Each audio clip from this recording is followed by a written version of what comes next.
Hello and welcome back to Super Smash or Pass. Today we're going to be talking about Square Enix's and Disney's most popular mix character, crossover character, I don't know what you want to call him, Sora from the Kingdom Hearts series.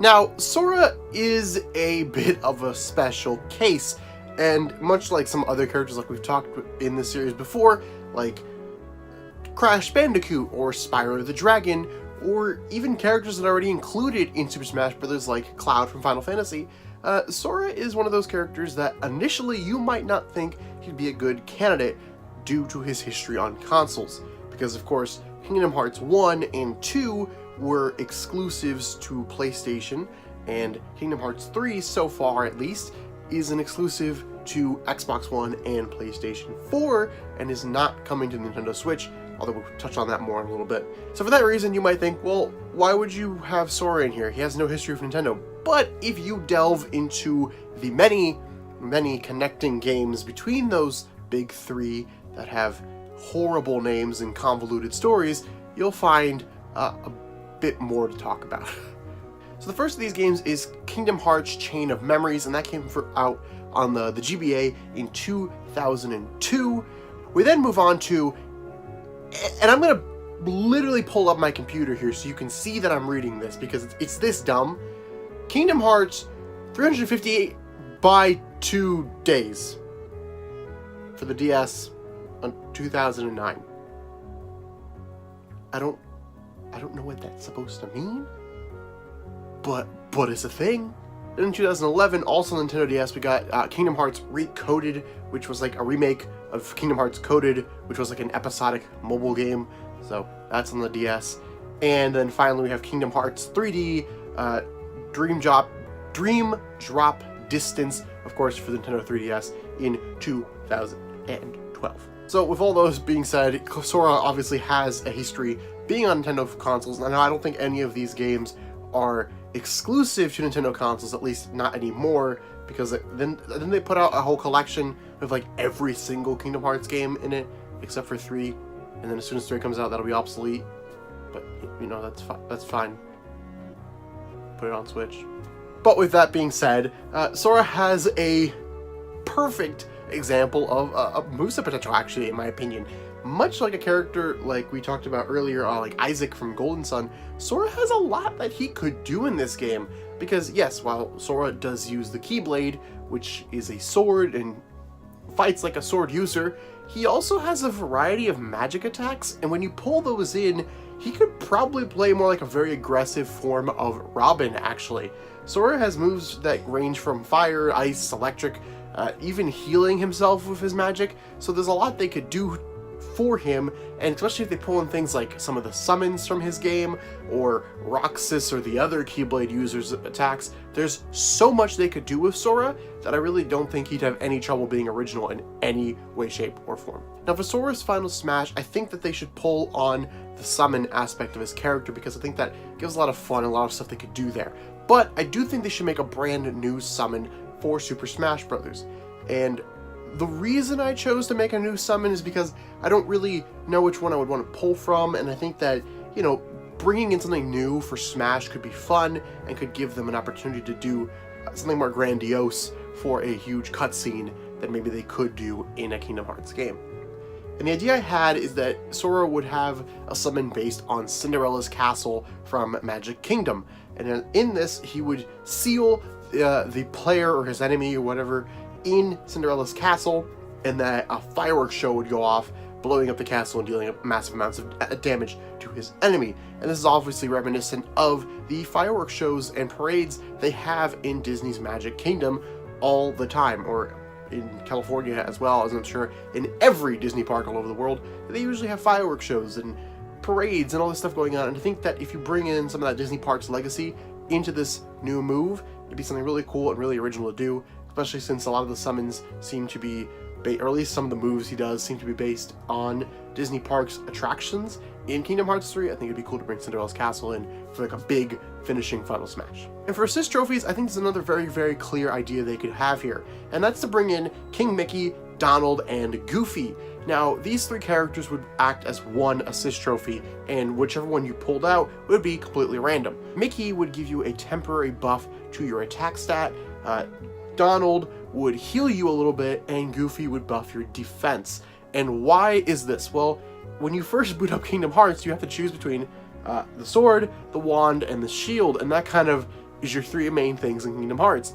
Goofy and Donald obviously represent the wand and the shield, and Mickey, having a Keyblade of his own, will represent the sword in this aspect, so it not only plays into Kingdom Hearts itself, but would also be a pretty cool way to show off some Disney characters, as well as, I think, be a pretty good assist trophy to have. I think all 3 would have their benefits. Now, the only difficulty I could see there is that maybe they'd want to move in a different direction with Mickey, because of course Disney, I'm sure, is very protective of Mickey as well as for their other Disney characters, but Mickey could also potentially be his own fighter, but we'll talk about that more maybe in a different episode. Now, I'm not 100% sure, but maybe some other time we'll talk about that. Now, Kingdom Hearts has always been relevant since its release, in my opinion. I mean, it's Disney, it's pretty forefront in the talks of video games. When you just mentioned video games, a lot of people know Kingdom Hearts.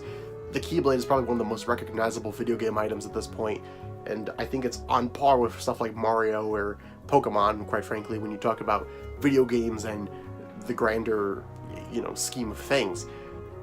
Especially now that Kingdom Hearts 3 is coming out and just all over the place. So relevancy is it's Disney in this case. I mean, they're the only people who have like a greater pantheon of characters than Nintendo does. So there's that. So Sora would be a great addition to the game. Obviously, he has a very unique, very different moveset.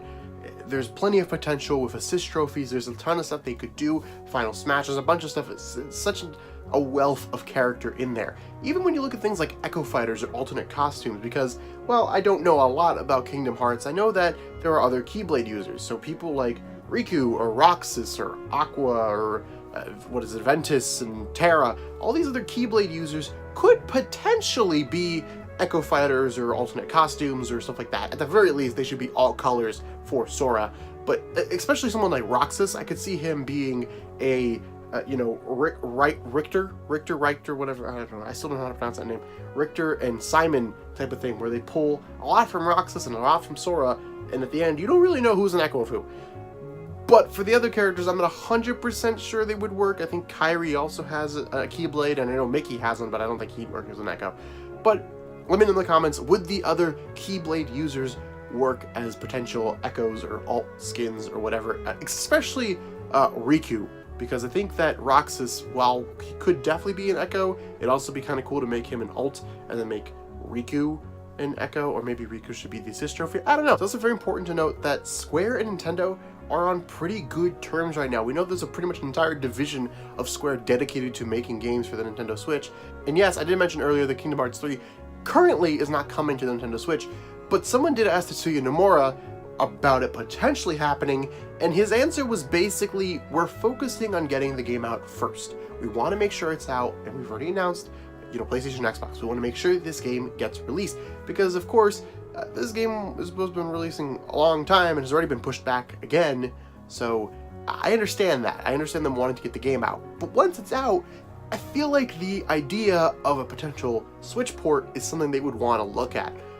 At the very least, I could see them putting out either the entire story as a Switch port, or porting over Kingdom Hearts 1 and 2 in a collaboration pack and putting that on the Switch. There's a ton of things they could do for the Switch, and I get why they're not looking at that right now, because they're trying to complete the game. So I don't think we'll see any of that stuff happen until Kingdom Hearts 3 is completed and released, but after that, I think we could see some Kingdom Hearts content in games move over to Nintendo Switch, maybe even an original game for the Nintendo Switch, like the previous connecting games that we've seen before on other Nintendo consoles. Now, all of this seems like it's a really, really good thing for Sora, and we've only really talked about positives so far, but we are coming to a very, very, very drastic potential negative. I'm not going to say it's 100%, but it's a very potential and very strong negative, and I'm sure a lot of you already know what this is, and that's that Sora is technically not owned by Square Enix. Now, yes, Square Enix and the game's director, Tetsuya Nomura, have to be consulted on every decision made with Sora, but they do not own the character. Disney owns the character. And I presume Disney did this to protect themselves in case they ever had a falling out with Square and wanted to do something else with the character. We know this to be a thing that could happen because it did happen with Nintendo and characters like Geno and Mallow, and there's a big reason why Geno has not showed up again in any Mario games, as well as potentially never showing up in Super Smash Bros. So it is important to note that that precaution was there, but it also could hinder Sora in the opposite way that it could have hindered Geno and how it went down before. I don't feel confident enough one way or another to say that Disney would be super down or not down to do this. I really don't know. But we have seen them work with Nintendo before. Bowser, of course, did appear in Wreck-It Ralph, and I believe Mario is supposed to be appearing in Wreck-It Ralph 2, Ralph Breaks the Internet, but I don't know if that has discussions have changed or whatnot. I have no idea. But we know at least at the very minimum, Bowser did appear in Wreck-It Ralph 1.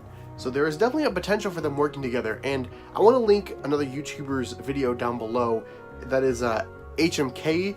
His video where he talked about the ownership of Sora not only helped me a lot for this video because I was not aware and there was conflicting things on the internet saying where it landed, as well as Disney's comments about Super Smash Bros. That I'm going to talk about. So he talked to the president, or not the president, he's like the second guy, the vice president of Disney Japan. He talked to him and he kind of talked to him about, well, could we see Sora in Smash Brothers? And the guy's comments and answer was very positive in my opinion. Basically, it boiled down to, well, first we need Nintendo to be like, hey, we want Sora in Smash, which, to be fair, even if that had already happened, he probably could not talk about that because that would leak that Sora was in Super Smash Bros. And if that discussion happened, they'd be under NDAs for sure. Secondly, he was like, well, alright, if they approach us and Square and Nomura okay it, which I have no idea why they wouldn't okay that, and we can find a faithful way to do it, which Sakurai definitely could because he's Sakurai, but I don't see why it wouldn't be happening. So basically, Disney is of the mindset of, if we can find the right way to do it and we know that there's fan interest, it could happen. Well, there is all those things. Now, of course, Disney is a huge conglomerate company, and the vice president of Disney Japan, I don't think, has a lot to say with whether or not this does or does not happen. I'm sure he has a voice in there, but I don't think he's like the main guy to talk to. But either way, there is a voice within Disney that is saying it could happen. So let's take that with a grain of salt, and hopefully they can figure out a way to make this happen. For all those reasons, even though I think it's a wishy-washy boat and it's not, it's not exactly sailing well, there's a couple leaks in there, but I think it could happen. Especially since, once again, defying my own rule, there's been some leaks that have pointed to a new Square Enix representative being in Smash Brothers. And while, listen, I have kind of walked back my previous verdict on Geno, and I actually do think he could be in this game now, and I'd also like to see someone like Chrono appear. I really do think Sora would be the best candidate for a secondary Square Enix character. So there's that. I don't know, I'm just saying it lines up. I'm not saying that the leak is true or anything. I'm not saying any of that, but it lines up, and I felt like I should mention it. So for all those reasons, we're going to be giving Sora the verdict of